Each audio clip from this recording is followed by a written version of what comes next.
One of the beautiful things about being in San Antonio and having the privilege of representing a company like CPS Energy is I get to interact with so many what I call San Antonio giants, and Berto is really one. And I think his pedigree somewhat belies the impact he's had in the San Antonio community and in the business community, and in even I would say the political landscape in San Antonio. But you know, in the previous years, as you all know, we've had some really outstanding keynote speakers, and I can't think of a better person to talk about what we're after here. Someone who has a rich business experience, someone who from a very ground level understands what it takes to gauge customers, to satisfy customers, and to build a business. We have such an incredible opportunity here. As I talked about earlier, we have an industry here where our customers don't have a choice.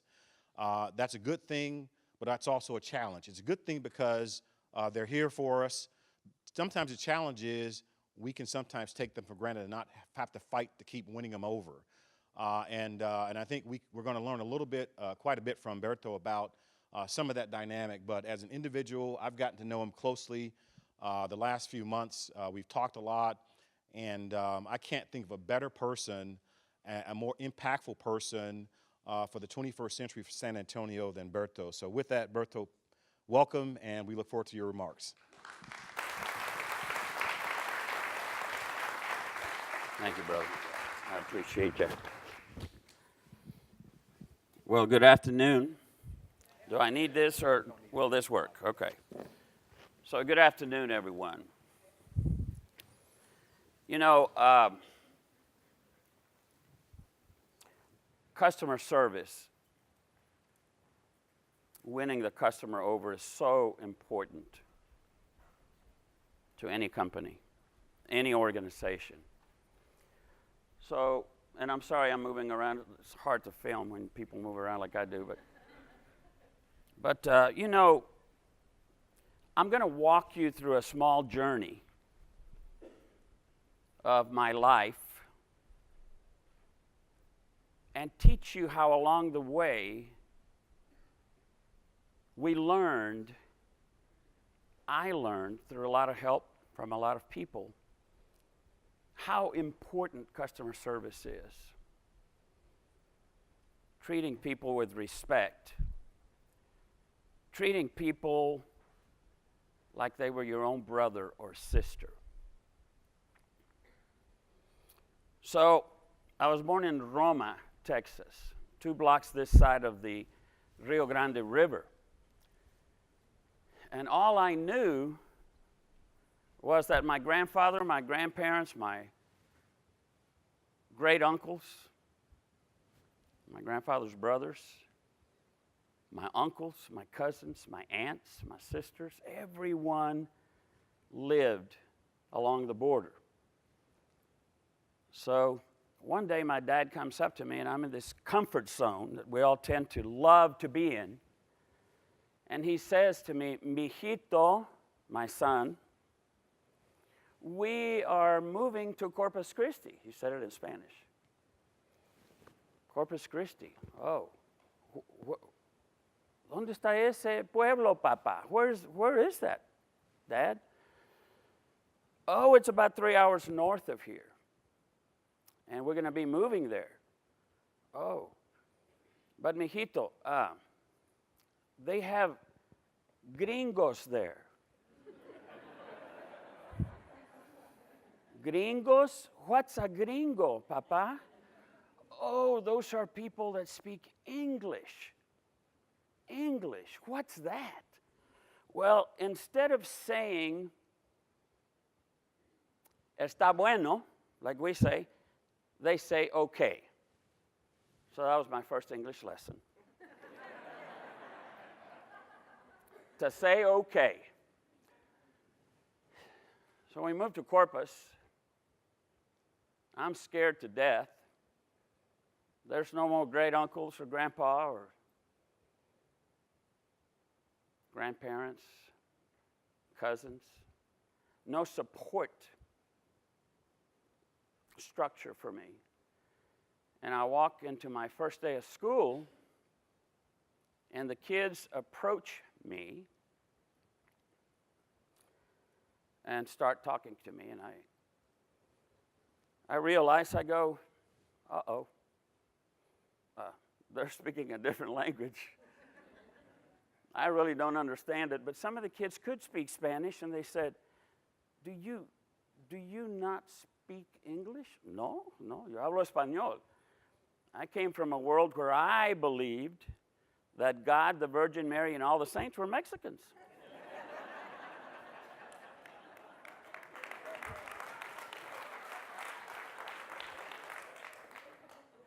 I still believe that, by the way. So the kids told me, when you walk into class, don't you dare say a word. Because you see, here in Corpus Christi, they said, if you speak Spanish, you'll get paddled. Paddled. What do you mean paddled? They'll take this board and they'll bend you over and they'll hit your bottom. I said, whoa. And I'm thinking right away, what did my dad get me into? Well, my first day of school, they put us in alphabetical order, and I'm Berto Guerra, right? So I ended up right smack dab in front of the teacher. And I'm scared to death. I'm relating this story to you, relaying it to you, so that you'll understand that those of you that have just moved positions, I know the fear. I have empathy for you. But I walk in, and she starts trying to pronounce my name. It's Heriberto, Guerra. She goes, Heriberto? Heriberto? And she was really struggling, and I just thought, wow, this is really strange. Long story short, she realized I couldn't speak English, and after she had gone through this exercise, she gets up. She had this beautiful white hair in a bun. And in the Mexican culture, we have a lot of respect for older people. And she smiled at the class and said something, pointed to the pencil sharpener that was over there, and she said something again, and then she smiled and sat down. So I thought, well, let's see, I've been in kindergarten. It was all in Spanish in Roma. And when they point to a pencil sharpener and they smile, it must be time to go to work. So I got up promptly and went to sharpen my pencil. And you remember, those of us that are my age, we used to have these big black pencils. And so I went to the pencil sharpener and I clicked it from the small hole, click, click, to the big hole, stuck the pencil in there, started sharpening my pencil, and the next thing I know, my ear's being pulled like this. And she sits me back down and she yells at me, and I'm just terrified. And she's really upset. And I said, wow, these people are really strange. She told us to sharpen our pencil so we could start work, and now she's pulling my ear and yelling at me. Whoa. And finally, someone said, ma'am, he doesn't speak English at all. Oh. And then her empathy came in.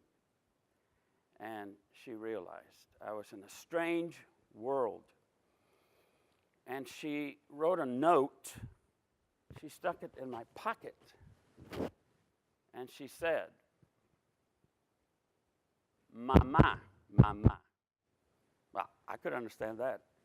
And what do you think I said? Okay. Okay. I took the note home. My dad was an infantry sergeant in World War II, pretty tough guy. We lived in a really, those of you that understand where Corpus Christi is, and Francisca and Agnes, we lived in a really tough area. And a lot of gangs, and my dad was a barber. And so we moved there so that he could cut hair. and make a little bit of money for our family.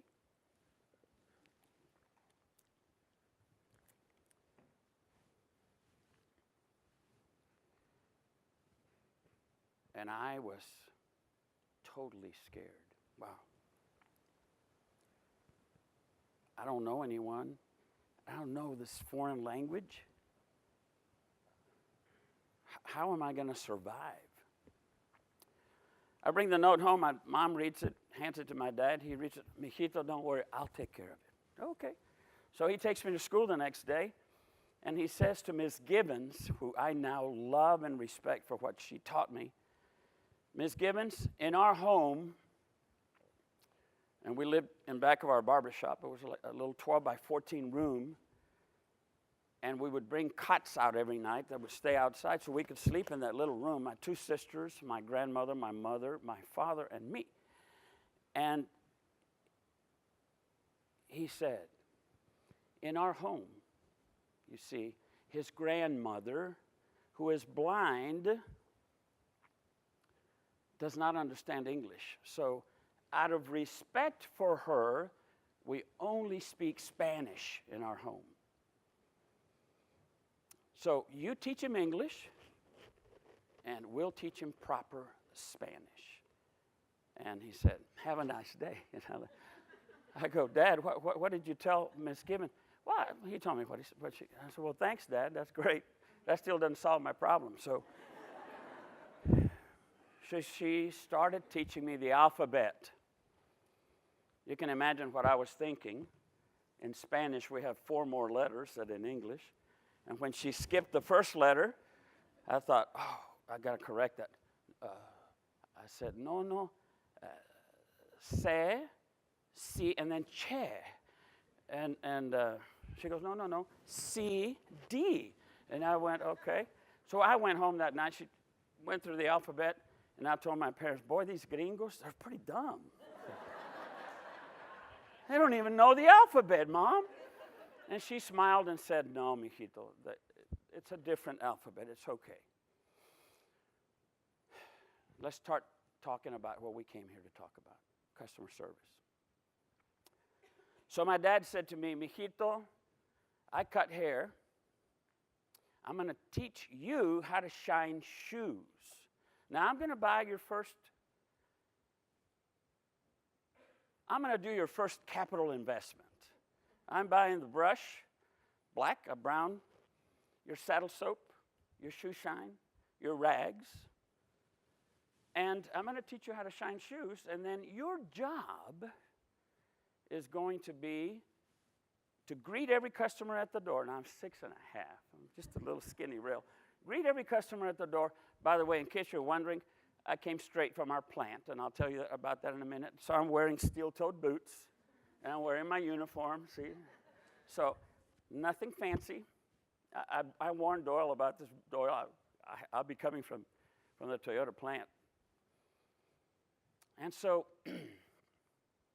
he said, I'm going to teach you how to shine shoes, but after you're going to charge 15 cents a shoe shine. But if you do a good job, you might get a quarter for that shoe shine. I said, okay, Dad. I have to ask everyone if they want a shoe shine? Everyone. Your job is going to be when that customer walks in the door, you greet them. You ask them if they would like a shoe shine. And then you're going to give them the best shoe shine and the best service in the world. So I did. I learned. I was very shy, but I learned. Luckily for me, most of our people coming in spoke Spanish. Get a shine. I mixed it up.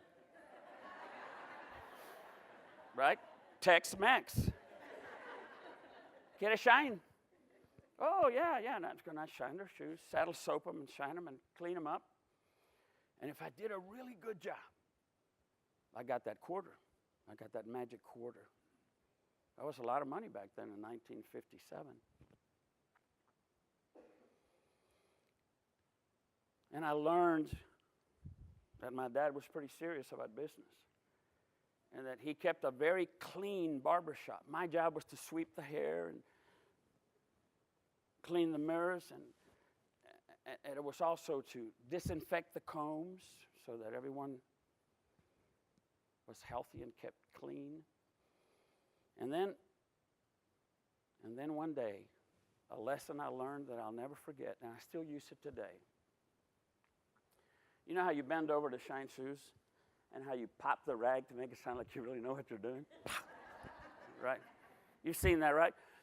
So I'm shining shoes, and I see a customer walk in to my left, from the corner of my eye, and he walked in with tennis shoes.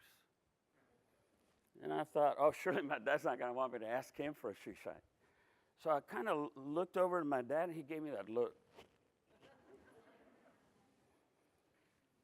And I was embarrassed, and how do you ask somebody, do you want a shoe shine if you're wearing tennis shoes? But I did, because my dad told me to. And I turned around and I said, welcome to Roma Barbershop. Get a shine? And he said, yes, I do. And I looked at my dad like, how do you shine tennis shoes? How do you do that? And here's what I learned. Never judge a book by its cover. The man said to me,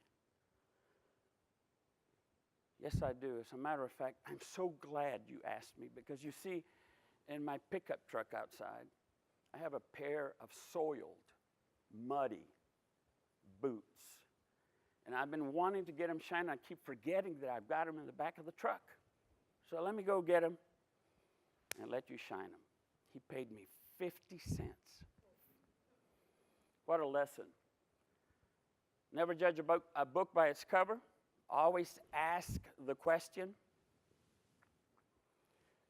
When I turned about 13 years old, I was afraid my dad wanted me to be a barber. And I was already cutting all my cousins' hair whenever they came into town. And they were afraid of me because I had that knife, shave around the neck. But I learned how to do it. Free haircuts for my family from a 13-year-old. But I asked my dad, Dad, there's a dairy palace that just opened up down the street. It's like a Dairy Queen. And I was just wondering, Dad, I don't want to hurt your feelings, but I really don't want to be a barber. And I really don't want to shine shoes the rest of my life. I was wondering if I could go ask for a job at the Dairy Palace.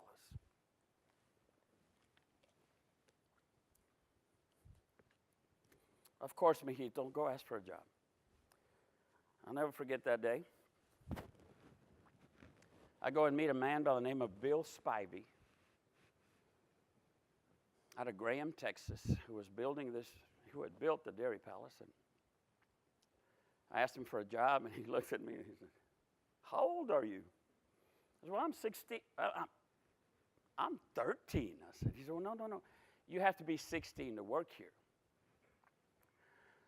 So I walked back to the barbershop, kind of defeated. My dad said, ¿Qué pasó, mijito? How did it go? Oh, well, he says you have to be 16, Dad, to work there. Oh, my gosh, mijito, go. You didn't try very hard. You need to go back and ask him again. I went back a second time. Mr. Spivey was getting a little frustrated. What part of 16 do you not understand? You have to be 16 to work here, son. Came back to my dad, who infantry sergeant, kind of tough. Even the gang members were scared of my dad. Go figure that one out. And he said, mijito, you're not using everything that you've learned to your benefit.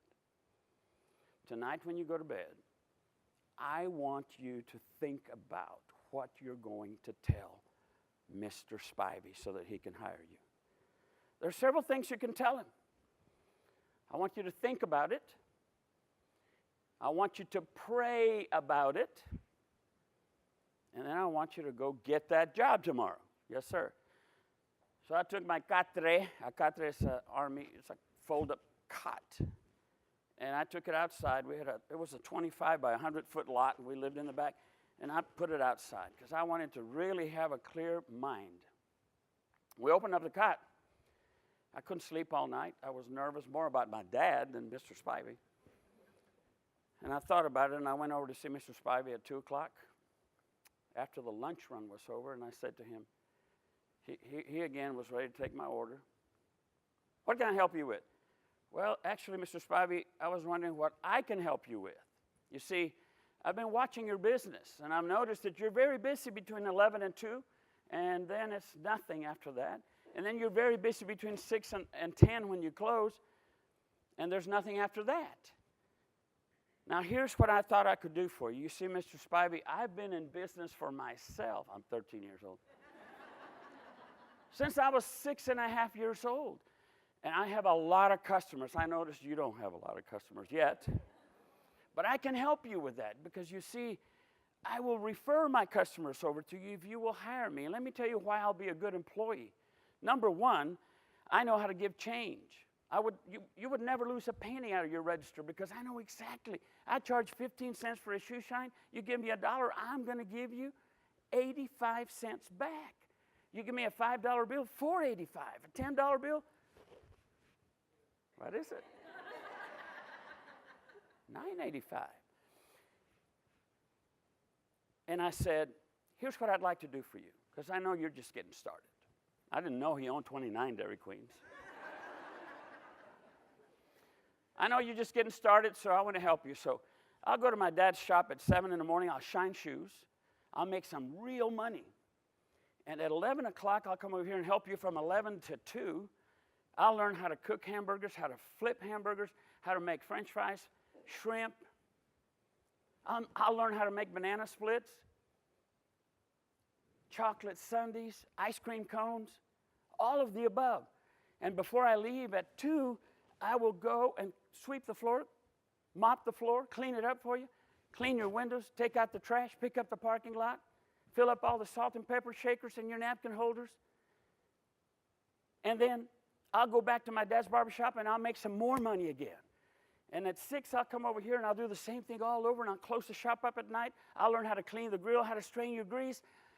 I will do it all from Monday through Saturday for $10 a week.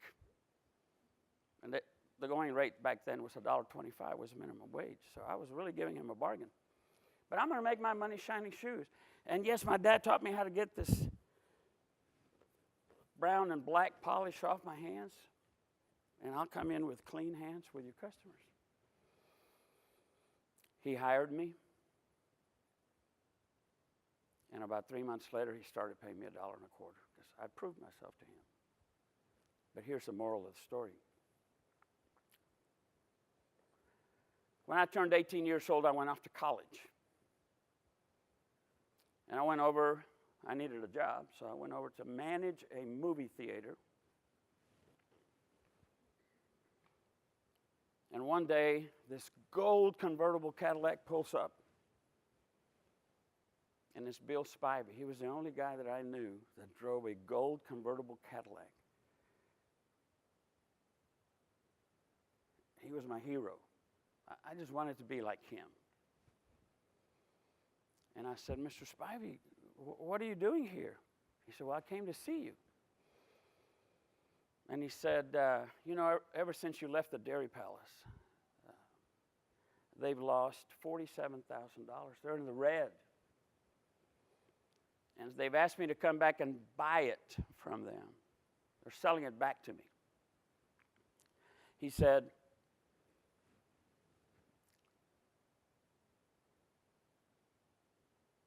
but I can't buy it from them.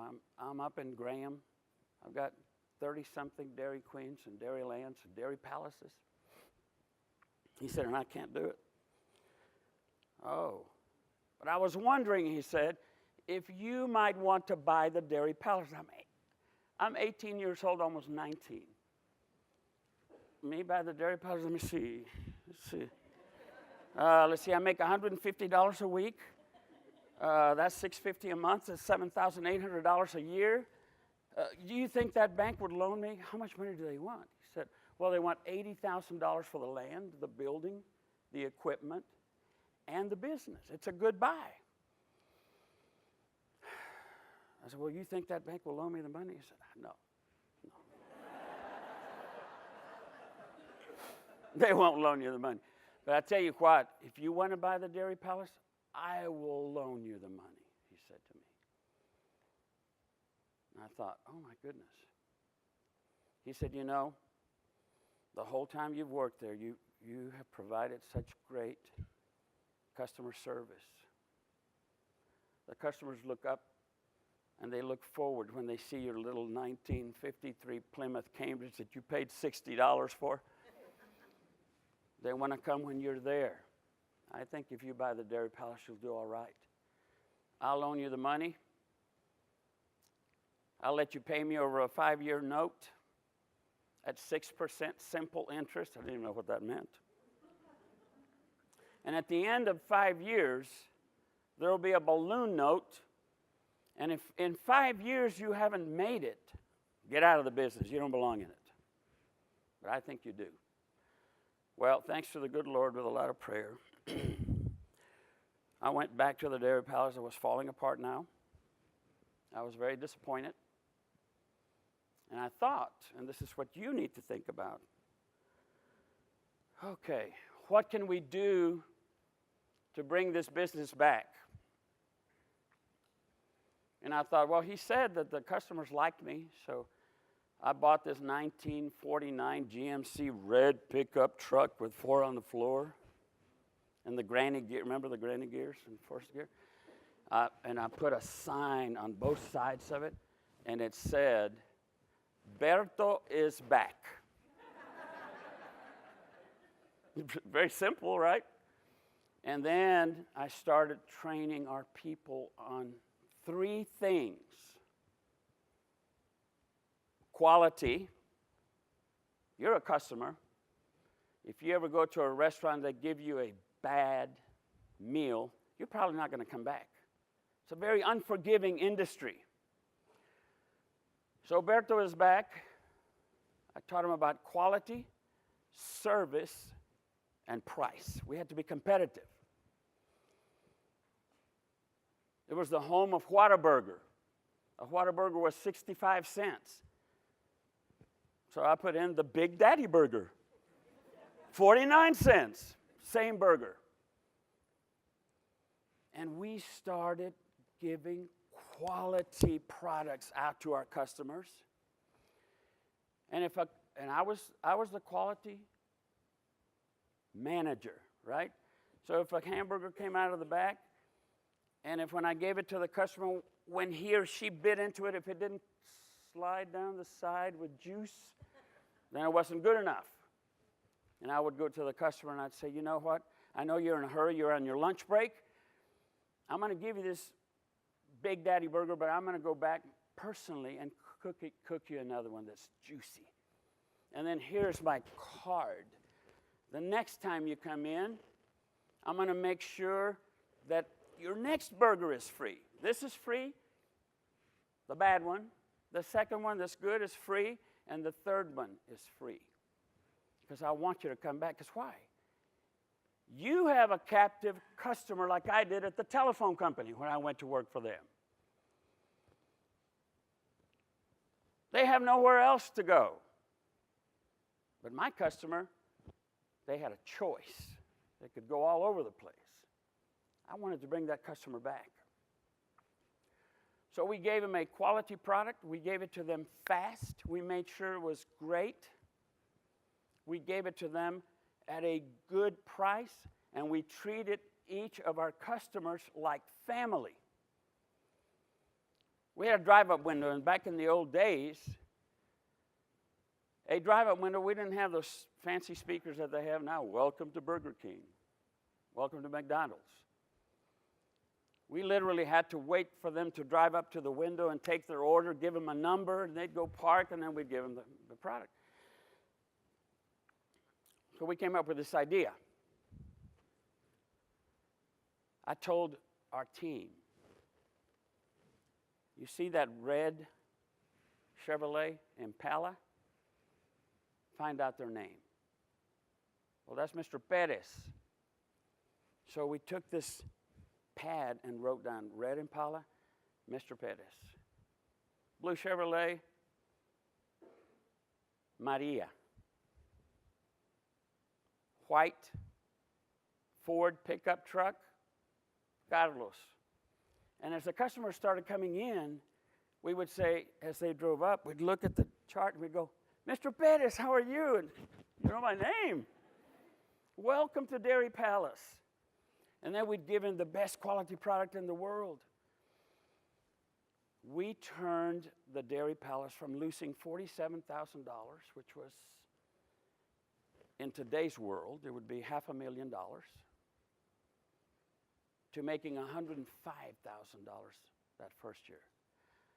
$152,000 turnaround. It's incredible. And we did it through customer service, through treating the customer like they were really part of our family.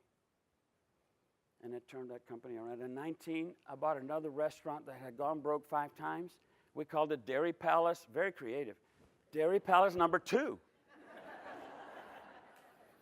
Let's build a chain, right? And it did very well. It did. I had to hire a manager for that one. So we made $94,000 profit. I don't know if you all know the numbers, but I know we've got some finance people here, people that are here with us this afternoon. Any way you cut it, it's close to $1 million today. And that's pretty healthy.